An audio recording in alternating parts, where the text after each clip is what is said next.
Doodle Bible School. That got me right there in the throat. It's tickly. Anyhow, Doodle Bible School. That's what we're doing right now. And you're with me and I'm with you, and this is really a good thing. Let me check the internet connection here because I'm always supposed to do that, but I forgot to look and to see where we're at. Oh yeah, we're good. Yeah, we're good. We're good. Good to see you guys. If you got a comment, comment. That way I can know that I'm not sitting here in the office all by myself. Oh, I did it again. That little arrow, you can't see it, but that little arrow gets in the way and then it's kind of distracting because I can't see you because of the arrow. You know what I'm saying? Doodle Bible School, thank you for being here. I am really appreciative. Well, folks, we continue our study of navigating numbers with my man Moses, who says we're on our way to the promised land. And yes, we are, Moses. Before this book ends, Aaron is going to die. And we're going to see that Moses is going to come close to his end as well. Moses is not going to get to go into the promised land after wandering all the way through the wilderness with these I was going to say wretched people, and I think that's probably a good way to put it. I mean, they are whiners, are they not? Anyhow, my wife says good morning. Good morning, honey. I love you. Thank you. At least I know my wife is watching. All right, here we go. Navigating numbers. Segment number 1, do the doodle. And I forgot to erase last week's doodle. So I'm going to have to do that right here in public as I erase it. And I've got a real concern about today, guys, because I'm going to tell you something. My son decided he was going to give me one of the most complicated doodles in all of the world to represent Numbers chapter 25. But once you find out the theme of Numbers 25, you're going to understand why it had to be complicated. Anyhow, here we go. Numbers chapter 21, 22, 23, 24, and guess what? 25. There it is. Phineas and the Baal worshippers. Oh dear. You gotta love that name Phineas, you know what I'm saying? All right, well, here's what we're gonna I don't know if I can even do this. I should have practiced, I guess. Are you guys ready? First thing we're gonna do is just get you a 2. That way we can start off with a 2. All right, I do know that he's got a sword, not a sword, what do you call it? A spear, thank you. I'll get it out my face. It's a spear. And this is his arms as it comes around here. And let's see, I'm already messing this thing up. And we got to give him a head. I don't know if I'm going to be able to do this or not, guys. All right, and he comes down around here. And he's got a body. And I guess that's his shadow. Yeah, something like that. Oh, dear. Fat man standing. That's what it is. Anyhow, see, he's grabbing onto the spear. And he is about to launch this spear right into this guy over here. Now, this guy over here, he's bowing down. Oh, dear. I don't know if those are the 2 legs. He's got a big rear end coming over here. And he's got a head over here. And, oh, he got his arms outstretched like this. Kind of like that. How do we do? That's not too bad, I guess. All right, now this is the 5, guys. This is the 5 Guys. Do you ever eat at 5 Guys? That's one of our favorite restaurants, 5 Guys. All right, this is the 5. It comes around like that. And then there over here we got this statue thing. He's got eyes. They're kind of squared off and whatever. Big mouth. That's supposed to be the idol, okay? And then you got the 5 coming up here like this, something like that. Oh, that's terrible. Let me see if it's supposed to be like that. How do we mess that up? Oh, we got it upside down. That's what it is. Well, don't look at mine. Look at Gabriel's. Oh, dear. That's what we're going to say this one. Oh, dear. Oh, that's terrible. But anyhow, I told you it was going to be a complicated one. But I'll tell you, well, we're going to get into the story, but it's a really messed up story that's going to happen today. First of all, let's go with the name Phineas. Phineas. Phineas. I don't know how you say it, but anyhow, whatever the guy's name is, This guy, he's actually a good guy. All right, he's the guy holding the spear, and I'll tell you about that here after a while. But the guy bowing before the idol, he's obviously the bad guy, and we'll talk about that later on too. Disregard this crazy. That's a horrible doodle. Look at Gabriel's. That's very much more. This guy here, he's not gonna be long for the world because Phinehas is gonna deal him in. Okay, moving on. So if I were to ask you a question, let's make it two actually. For segment number one, what is the theme of Numbers 25? Phinehas and the Baal worshippers. Phinehas and the Baal worshippers. I'm not sure if that's exactly how you say Phinehas. I was saying Phineas. You remember the cartoon Phineas and Ferb? That's the only thing I had in my head, but I think it's actually Phinehas. Phinehas? Something like that. It's a funny name, that Phinehas. Anyhow, there you go. All right, let's be silly. We've done our duty. What do you call a snowman with a firm stomach? We had snow this past winter, and we actually built a snowman here in Northeast Arkansas, and I thought it was really cool. Then Gabriel and his mama decided they needed to do something biblical, and so they went out there and they made a snow sculpture of Moses parting the Red Sea. They even got blue, what do you call it, dye, what's that called, food dye, and put it on there. Oh, those two, they kill me. Anyhow, back to our joke. What do you call a snowman that has a firm stomach? Firm stomach. Snowman with a firm stomach. You call him an abdominal snowman. That's pretty good. Abominable, that's the up there in the Arctic somewhere. That's their version of Bigfoot, I think, up there. I think the abominable snowman might be the cousin of our Bigfoot. But this is not abominable. This is abdominal, because that's your abs, your abdomen, abdominal snowman, because you got firm abs. You had to think it through, but that's actually kind of funny once you get through thinking about it. Our big-eyed, we're going to call him Big-Eyed Bob. I think that's what we'll name him, Big-Eyed Bob. All right, moving on after Big-Eyed Bob, we're going into segment number 2. This is where we make a memory and we exercise the brain matter. So I think we should have probably done a little bit of that, maybe a warm-up exercise before we ever got started this morning. But anyhow, make a memory. So this is where we try to find a memory verse and we try to make it a memory in our verses of memory verses in our head. Numbers chapter 25 and verse 3. I guess I could have made that a little bit bigger. I had plenty of parchment left, didn't I? I don't know what I was thinking yesterday. So Israel yoked himself to Baal of Peor, and the anger of the Lord was kindled against Israel. Baal is the name of a god, false god, small g, not a real god. But he's a false god that they used to worship. They used to think that if they worshipped Baal, that they would be more fertile. He was a fertility god. But anyhow, here's your memory verse. So Israel, so Israel, so Israel, so Israel, so Israel. I got the first line. Yoked himself, yoked himself, yoked himself, yoked himself, yoked himself, yoked himself. Very good. What does yoked mean? Anybody have an idea? Yoked. You ever seen those old pictures where you've got two oxen and they're plowing the field? Back in the day, maybe the knights, back in the day. They even talk about this in the Bible. But anyhow, the way they would get the oxen to cooperate and go the same direction, they had a yoke, and it would come across and it would go over their necks. And so one ox would fit in this one and another ox would fit in this one, and the yoke made them stay together. You see what I'm saying? Well, that's what's happening here. So Israel yoked himself. Israel, the nation of Israel, they went into partnership with Baal of Peor. So they started worshiping Baal. Now, you think that's going to make God happy? You're right. It did not. In fact, you're going to find out in the story, it's actually quite a violent story. It made God really, really angry. All right.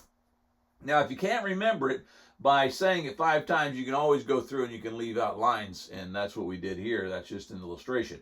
I haven't said this in a long time, but I'm going to say it again. Parents, if you want a different translation, if you use a different one that's, obviously you need to use a credible translation, but if you use a different translation, then you're going to have to go through and figure out what words you want to leave out. But obviously, make it yours, because that's very important. All right, here we go. The question that we're going to ask then for segment number 2, actually 2 questions. With whom did Israel yoke himself? Baal, the false god Baal. And can you quote the memory verse? It really wasn't that bad of a memory verse. You guys really ought to be saying, way to go, Sonny. That was actually kind of a short one, especially after some that I've given you here recently. They were kind of long. All right, here we go with the lollipop man. I don't think he's a man at all. I don't even know what that is. Lollipop blob, I think is what that is. Why was the duck always getting in trouble? That duck, always in trouble. Why was the duck always... Because it was a wise quacker. Quack. Get it right? Wise crack. That's when you're always saying something smart, snarky, you know, that kind of thing. But this was a wise quacker because he's a duck. Segment number 3. We're moving right along, folks. Did you ever notice that? In Ponder the Passage periods of our time together, we are pondering it. And we're asking ourselves to think about it. This is where we get into this rather interesting passage. I'm just going to read the whole thing for you as we come down through here and notice a couple things, but it's really quite a passage. While Israel lived in Shittim, the people began to whore with the daughters of Moab. That means that they began to do bad stuff with them, okay?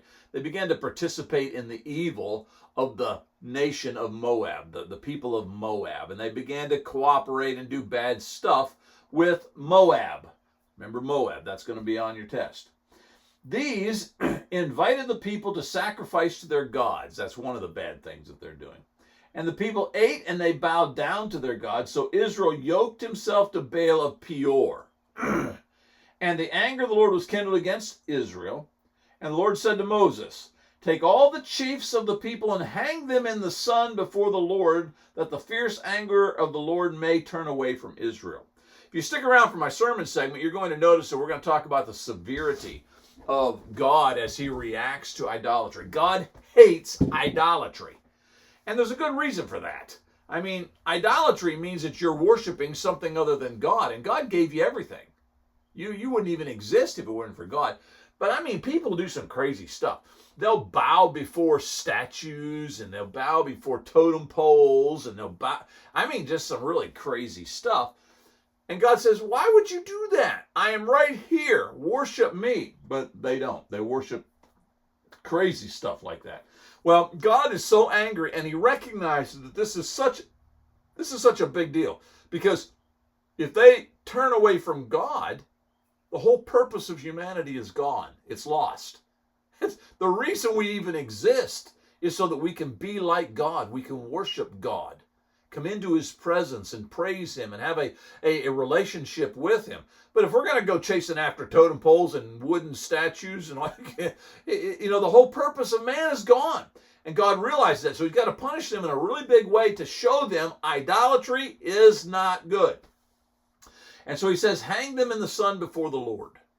Really, probably what that means is to impale them. I looked at it in the original language, to impale. If you don't know what that means, talk to your mom and dad about it. But it wasn't a pretty thing. God says you have got to kill the bad guys.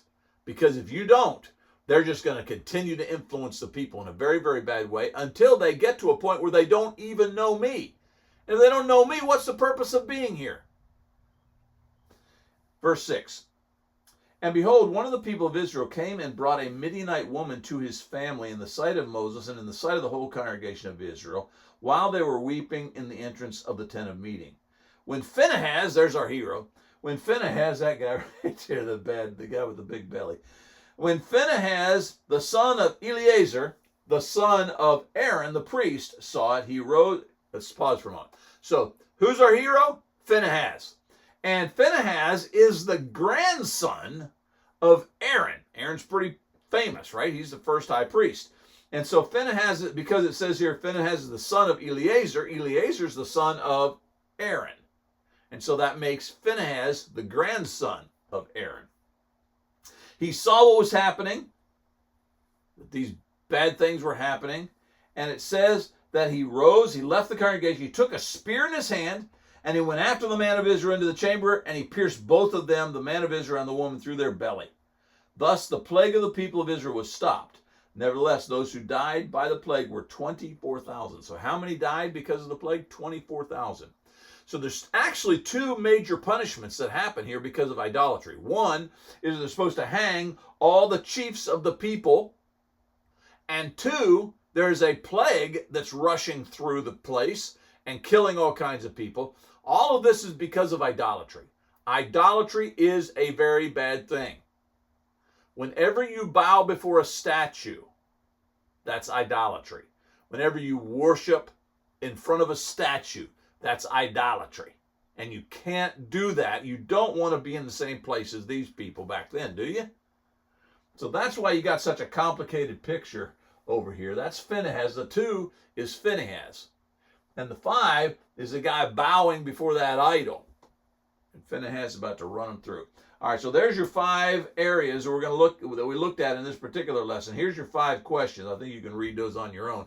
But those are going to be the questions you're going to have in the final test. You got it? Let's be silly. I love this guy's rotating head. What is the best kind of lion? I've been watching little videos, clips of lions and tigers and things, and I don't want to be around them. These people taking these African safaris, you know, and they'll sit inside and this lion will be right there. And I'm thinking, I don't want to be there. Sometimes they're sitting right in the back of a Jeep. And the lion's just, I don't think so. So what is the best kind of a lion? Well, the best kind of a lion is a dandelion. Because he's dandy. You see what I'm saying? Can you see where's he at? There he is, way over there. You see the face of the lion and the dandelion. We got dandelions all over the place right now. Do you guys have dandelions? There's my buddy Membusa. I appreciate you for tuning in over there in Uganda. Thank you, man. Anyhow, what's the best kind of a lion? A dandelion. Oh, dear. All right, here we are applying the why, doing, doing, doing. This is where we take the passage and we say to ourselves, okay, what part of this passage can I remember that tie into my heart? And I'm gonna say that this is the part here that I've got underlined. Phinehas was the son of Eleazar, who was the son of Aaron. And so my question for you to answer in your test time is, what are the names of your father and grandfather? Now, you're going to have 2 grandfathers. So you could list all of those if you wanted to. But I'm really interested in the name of your father and your grandfather because that's what's happening here. Phinehas has the name of his father listed, Eleazar, and the name of his grandfather listed, Aaron. And then I want you to answer this question. How are you like your father and your grandfather? Are you even like them? Well, if you are, tell me how. All right, you got that? So let's just put it up here in plain English so that you can make sure you got it. What are the names of your father and grandfather? And how are you like your father and your grandfather? Well, my friends, here's my big tooth. We could call him Big Tooth Bob, too. Wasn't the other guy's name Bob? Yeah. What was? Oh, Big-Eyed Bob. And Big-Eyed Bob and Big Tooth Bob. Maybe we ought to call him Big Tooth Tommy. That way we keep them separate. What do you call a horse who lives next door? I actually have horses that live not too far. They're not directly next door, but they're just down the road just slightly. What do you call a horse that lives next door? Well, you call him your neighbor. Your neighbor. Do you guys remember the old show, Mr. Ed? I think we've talked about that before with Balaam, but that's a funny show. Anyhow, there you go. You call the horse next door a neighbor. All right, moving on. Segment number 5. Oh, we love this. My man Frank says, oh, dear, it's time to test and I'm not prepared. Well, Frank, you should have paid attention. Anyhow, here you go. Test number 21. This will be over chapter 25 of the book of Numbers, and there they are. They're right there on the screen. Can you see them right there? That's all of them. Those are the test questions that you're going to have in your final test, guys. I mean, they're right there. I just put them right there. Can you see them? They're right there. Anyhow, there you go. You know what I'm going to do with this? I'm going to throw it over here because that's an embarrassment. That was a terrible doodle. I didn't do well today at all, did I? Anyhow, I'm glad you were here. Thank you so much for joining me. My little wife in Mambusa from Uganda and others I'm sure are out there. They're just not telling me that they're out there. Thank you for being a part of our time together for Doodle Bible School. Be there. Matthew 16:26. Almost forgot to say it.